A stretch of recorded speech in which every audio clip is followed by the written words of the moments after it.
साथियों, गर्मियों में आप पशुओं को सरसों का तेल खिलाकर गजब के फ़ायदे ले सकते हो मेरे दोस्तों। तो किसान साथियों, आज इस वीडियो में हम बात करने वाले हैं कि इस मौसम में जैसे कि गर्मियां आनी शुरू हो गई है, गाय भैंस को स्पेशल बात करें तो भैंस को हम सरसों का तेल खिलाकर गजब के फ़ायदे ले सकते हैं मेरे दोस्तों। इस वीडियो में हम 4 ऐसी बातों पर चर्चा करेंगे जिससे सरसों का तेल खिलाने से भैंस को उस सरसों के तेल के इस मौसम में लाजवाब फ़ायदे मिलेंगे मेरे दोस्तों। आपका पशु है देखने लायक होगा, आपके पशु का दूध काफ़ी बढ़ेगा दोस्तों। और यहाँ तक कि इस मौसम में सरसों के तेल पशु को देने से उसकी लेवटी गादी का काफ़ी अच्छा विकास होगा, जिससे पशु देखने में सुंदर लगेगा दोस्तों। कमज़ोर पशु है, थका हुआ पशु है, आपका हड्डियाँ निकली हुई है, बिल्कुल कमज़ोर भैंस है आपके पास, तो उसे सरसों का तेल देने से मेरे दोस्तों उस भैंस का वज़न बढ़ेगा, वो भैंस मोटी तकड़ी हो जाएगी जो देखने में बहुत सुंदर लगेगी मेरे साथियों। तो आज इस वीडियो में हम बात करने वाले हैं कि सरसों का तेल गर्मियों में पशुओं को कैसे खिलाएं कि उससे हमें गजब के फ़ायदे मिले मेरे दोस्तों। तो 4 ऐसे फ़ायदे हैं जिनके बारे में हम चर्चा करेंगे, और वो आप जब पशुओं को सरसों का तेल देते हैं तो उससे जो फ़ायदे हैं आपको चारों फ़ायदे में पूरा प्रॉफिट मिलेगा दोस्तों, मतलब नुकसान होने की कोई गुंजाइश भी नहीं है।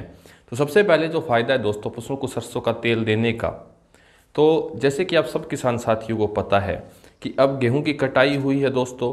गेहूं की कटाई होने के बाद जो पुराना भूसा था किसान के पास, उसका स्टॉक है लिमिटेड होता है, वो ख़त्म हो गया है। और अब किसान पशुओं को, भैंस को, गाय को जो सूखा भूसा है गेहूं का नया आया है वो खिलाना शुरू करेगा। तो नया भूसा दोस्तों पशु में हजम होने में थोड़ी परेशानी करता है दोस्तों। और आप सबको पता है कि जब सरसों का तेल पशु को हम देते हैं तो उससे पशु के हाजमे में बहुत अच्छा इम्प्रूवमेंट होता है। जो उसकी कब्ज की समस्या है, सरसों का तेल एज ए लुब्रिकेंट काम करेगा दोस्तों, जो उसकी आंत में चिकनाहट लाएगा, जिससे कि पशु में, जैसे कि हम देखेंगे अब केस आएंगे, जो नया किसान जो भूसा डालेगा पशुओं को, उससे अगर वो बिना जानकारी के डालता है, लापरवाही के साथ डालता है, तो पशुओं में गोबरबंद के केस आने ही आने शुरू होंगे मेरे दोस्तों। और मेनली जो पशु एडवांस प्रेग्नेंट है उसमें गोबरबंद की शिकायत आएगी।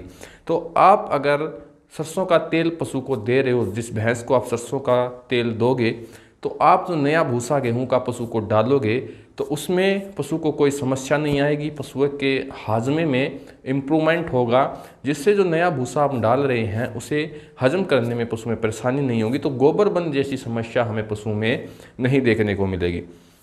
इससे पहले मैं सबसे पहले बता दूं दोस्तों कि सरसों का तेल पशु को कैसे देना है। जैसे कि सरसों का तेल है, पशु को कोई कच्चा खिलाते हैं, कोई कैसे खिलाते हैं। तो कच्चा खिलाने पर मेरा मानना है कि उस तेल की तासीर गर्म होती है।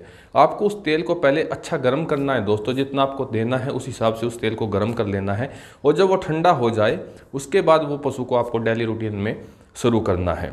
सबसे पहला जो मोटा फ़ायदा पशु को होगा, जिस पशु का वज़न नहीं बढ़ रहा, जिस पशु का वजन है वो बढ़ नहीं रहा, एक जगह वजन स्थिर है, पशु काफ़ी आपका कमज़ोर है, हड्डियाँ दिखती है सामने से, आपको लोग ताने मारते हैं कि आप बहुत कमज़ोर पशु रखते हो, तो ऐसे में अगर आप 300 से जो कमज़ोर पशु है उसे सरसों का तेल दोगे, जो आपके घर पर कमज़ोर भैंस है 300 से 400 ml उस भैंस को सरसों का तेल दोगे तो उसमें आपको लाजवाब फ़ायदे मिलेंगे दोस्तों। अगर आपको लंबे समय तक सरसों का तेल देना है तो डोज आपको 100 से 200 ml के बीच रखनी है। और आपको ये है कि भाई 10 से 15 दिन में से हैं, यानी जिस पशु का आपको वज़न बढ़ाना है मेरे दोस्तों, उसमें आपको सरसों का तेल पशु को इस मौसम में दे सकते हैं, क्योंकि इस मौसम में हरी चारे की भी दिक्कत आती है। तो थोड़ा बहुत जो खल चाट बांटा है वो लीजिए, और उसमें आपको जितना, जैसे कि मेनली तो लंबे समय तक देना है तो 150 ml तक डोज रहता है सरसों के तेल का एक दिन का। और आपको थोड़े समय के लिए देना है तो आप 200-300 ml उसे दे सकते हो। तो 300 ml 200 ml उस सरसों के तेल को उस चाट बांटे में मिलाइए और उस पशु की तूड़ी में जो सूखा चारा आप डाल रहे हैं उसमें लगा दीजिए, जिससे वो पशु सारा का सारा जो सूखा चारा है उसे भी खा लेगा और सरसों का तेल भी खा लेगा, जिससे उस पशु का वजन बढ़ना शुरू हो जाएगा। जो आपकी कमज़ोर भैंस थी वो मोटी तगड़ी होनी शुरू हो जाएगी।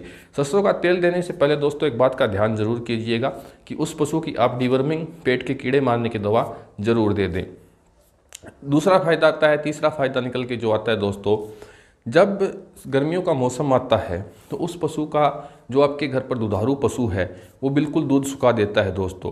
तो अगर आप सरसों का तेल पशु को दे रहे हो, जैसे कि कई पशुओं में इसके साइड इफ़ेक्ट देखने को मिलते हैं कि पशु अच्छा खासा दूध देता था और सरसों का तेल देने से वो पशु दूध कम कर गया, लेकिन जो किसान रेगुलर सरसों का तेल दे रहा है उस पशु के दूध में इजाफा होगा, ना कि वो दूध कम करेगा।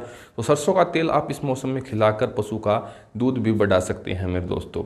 एक और फ़ायदा इसके साथ साथ हमें जो पशुओं में देखने को मिलता है कि जो पशुओं में जूं चिचड़ी लगने की समस्या होती है दोस्तों, अगर आप सरसों का तेल पशु को रेगुलर दे रहे हो, वैसे तो हमें तारमीरे का तेल इस्तेमाल करना चाहिए जूं चिचड़ी के प्रभाव को पशुओं में रोकने के लिए, लेकिन अगर आप सरसों का तेल भी दे रहे हैं उस पशु को, तो उसमें भी जूं चिचड़ी का जो प्रभाव है काफ़ी कम देखने को मिलता है। सरसों का तेल देने से पशु में जूं चिचड़ है वो काफ़ी कम लगते हैं मेरे दोस्तों।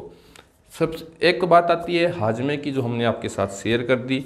इसके साथ साथ उसकी लेवटी अडर गादी का विकास होगा दोस्तों।